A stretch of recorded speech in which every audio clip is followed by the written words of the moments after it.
Hey, hi, my name is Claudia Bongiorno, and this is my Action Research virtual poster presentation. So for my presentation, I decided to do it on students with autism spectrum disorder, and I was really focused on how they're not socially included or accepted by their classmates. So for my statement of the research problem, my research topic, I researched how to improve the social inclusion of grade 6 students with autism in the classroom. Students with exceptionalities tend to be excluded from social activities at recess or pick last for specific group things in and outside of the classroom. So my goal is to figure out how to make students with autism more widely accepted and included in their day-to-day activities at school. For my research question, I narrowed it down and said, how can I improve the social inclusion and acceptance of students with autism spectrum disorder in my grade 6 classroom? Some definitions of central and relevant terms. Autism spectrum disorder. So it refers to a range of conditions characterized by challenges with social skills, repetitive behaviors, speech, and nonverbal communication, as well as by unique strengths and differences. We now know that there is not one autism, but many types caused by different combinations of genetic and environmental influences. And then my other two terms are social inclusion and social exclusion. So social inclusion is the process of improving the terms on which individuals and groups take part in society, improving the ability, opportunity, and dignity of those disadvantaged on the basis of their identity. Social exclusion is the process in which individuals or people are systematically blocked from or denied full access to various rights, opportunities, and resources that are normally available to members of a different group and which are fundamental to social integration and observance of human rights. So for my literature annotated bibliography, the first article I chose is called Involvement or Isolation, the Social Networks of Children with Autism in Regular Classrooms. So this was based on a study involving 398 children in regular classrooms of grades 2 to 5, and emphasized the difficulties students with autism face socially in their classroom with their peers. So just to be more specific, this source demonstrates the pros and cons of students with autism spectrum disorder being in inclusive settings and gives a background to what to expect as an educator and the potential negative and positive experiences my future students with autism will experience. My second article, it's called Inclusion as Social Practice, Views of Children with Autism. So this one describes the social realities of students with high-functioning autism in public schools in the U.S. It analyzes dynamics of two types of inclusion, and that's negative inclusion and positive inclusion. These studies suggest that students with ASD potentially do not comprehend the negative reactions they get from their peers. And also discusses that teachers and classmates are expected to find strategies to engage the student. So just in terms of like positive and negative inclusion, so positive being like they're being genuinely included by their peers, like their peers are being nice to them and actually want them to participate and interact with them in their group. And the negative would be like maybe they're allowing them to participate and integrate with their group, but it's more of for like entertainment purposes. So maybe they're making fun of them and they're laughing at them as a group, and the student with ASD doesn't realize that this is a negative interaction because they don't see it the same way. So my third source is Effective Educational Inclusion of Students on the Autism Spectrum. And this one is a continuing interest for teachers to find ways to increase the social experiences of students with ASD in the classroom. And these efforts have shown benefits for children with ASD as well as their peers. Significant need for research in this area of study and provide strategies for educators working with these children. So this one provides concrete, effective strategies that educators can use to create positive social experiences academically and socially for students with autism in the classroom. And the fourth article, so supporting students with autism spectrum disorders in inclusive settings. And this one talks about the three strands of teaching strategies for teachers with ASD students. So preventive, supportive, and corrective.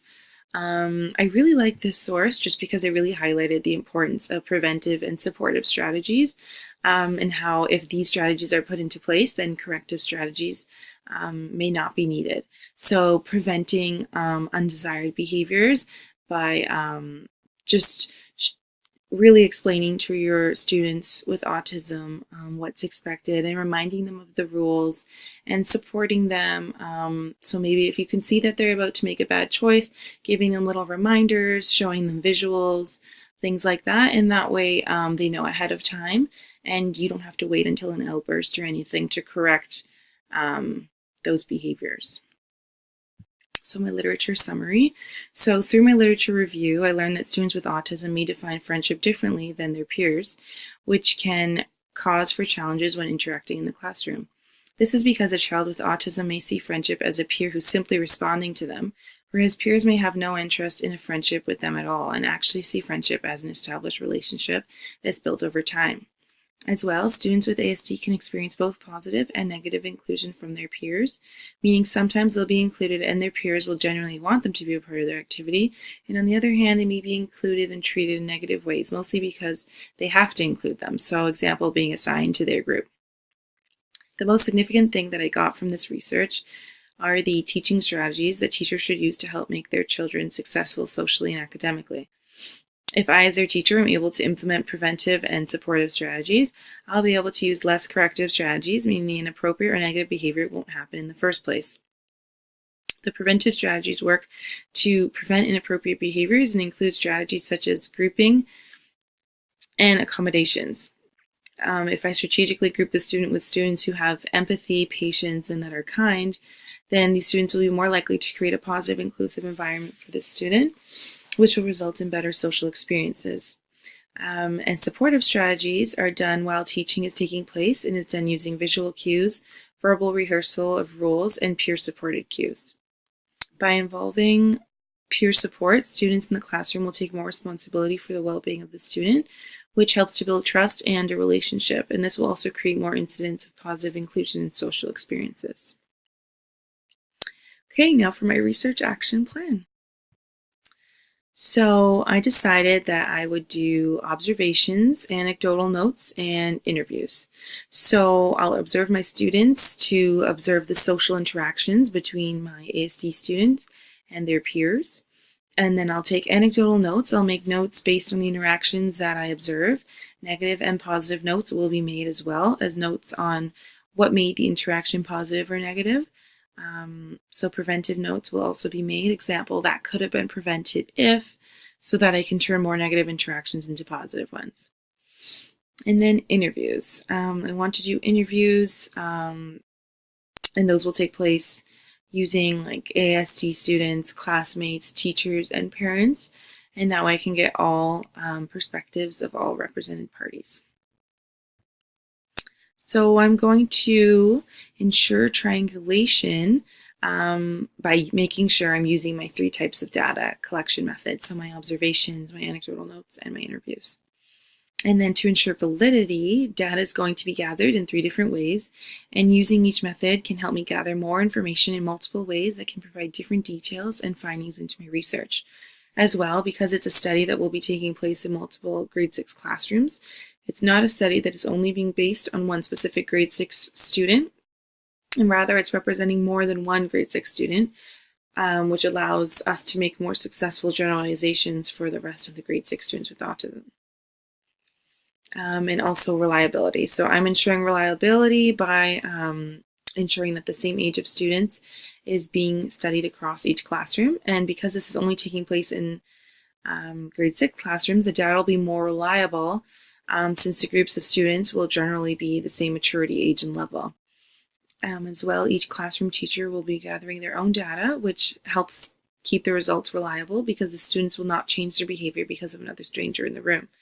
The environment will remain the same to follow the routine that the students are used to.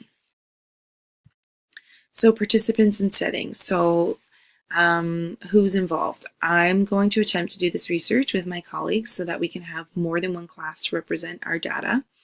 And that way it would be based on multiple grade 6 classrooms, which means students, teachers, and parents of the classrooms would be involved. And data will be collected in the classroom. Myself, as well as my participating colleagues, will use our own classrooms to collect our data so that we do not disrupt our regular teaching schedules. In the classroom, we're able to observe, take anecdotal notes, and do ongoing interviews. Some ethical considerations. So confidentiality will be maintained by providing anonymous names for the students who are involved. No real names will be used in the study to ensure that all gathered information from participants remains confidential. And privacy will be maintained by ensuring that students, teachers, and parents are not provided with any personal information or opinions or data that is collected that concerns anyone else. And consent, parents will have to, of course, provide written consent on behalf of their child. So by providing consent, parents are agreeing that their child can participate in the study, so long as all personal information of their child remains anonymous and confidential. The only information being presented to the public will be the information regarding the social experiences of the grade 6 student with ASD to help with future experiences for all ASD students. So here's my timeline. So for observations, I'm thinking once a week from September to May. Anecdotal notes will be created during each observation day, once a week from September to May. And interviews will be done September to May bi-weekly. So my data analysis. Using observations, anecdotal notes, and interviews, I will observe my class and make notes on the interactions I see throughout the day that are both positive and negative. I will make anecdotal notes on the significant reasons each interaction was positive or negative so I can locate more specific patterns that will help me better understand the causes of these experiences being positive or negative. These anecdotal notes will be organized in a way that highlights the main ideas and findings from the observations. Example, using a chart that has a positive and negative column, a synopsis of the social interaction, the cause, and whether it could have been prevented, supported, or improved in any way. Then I will use interviews to discuss details with students in the class to find out their opinions. Example, how do you feel when you are interacting with student X? Response, sometimes uncomfortable because he comes too close to my face. So these are types of things that will show me what we need to work on for the student, like their spatial awareness and stuff, and find strategies to help him understand the concept of personal space. So I'll also interview parents to get their input on things their child may say to them at home. For example, like, I don't like when Miss Bongiorno makes me work in groups because people make fun of me. So things like this will show me that things that I might not see myself in the classroom. Overall, I'll use this data to help me find ways to increase the positive social experiences of students with autism in my classroom. Okay, so my closure, this research study will help me in my teaching practice because it will help me create a more inclusive environment for my grade 6 students, in particular for grade 6 students with autism. I will use my findings to create and implement strategies that will potentially improve the social experiences for students with autism, which will give them a more authentic and positive school experience. By observing the social interactions of students with autism and their classmates, I will be able to see the exact cause of situations which may cause social anxiety or triggers of negative behavior. When finding these patterns, I can try to develop preventative strategies to educate students with autism as well as the rest of the class on how to positively interact with each other so that everyone feels accepted and included in the classroom. I'll be able to understand students with autism more clearly and will be able to provide better support systems which will aid in their comfort and potential success in regards to their social experiences. And for peer feedback, just for the sake of time, I'm just going to quickly go over this. So most of my peer feedback came from my professor, and I was told to narrow down my questions. So instead of focusing on students with autism at a junior level, I narrowed it down to just the grade 6 students. I wanted to focus on the grade 6 students because I feel like their social interactions get a little more negative as they get older, and they're a little more excluded as they get older. I also was told that one of my literature sources were a little outdated, and I agreed with that. But I found that the information was so valid today still that I thought maybe it could still work. And I thought that if I was actually doing this research, then maybe I could see for real if it was valid, but I'm not, so I wouldn't be able to really tell. But for the sake of the research and having it in mind, I think that it could potentially work, so I decided to keep it. Yeah, this is my virtual poster presentation. Thank you so much. and take care.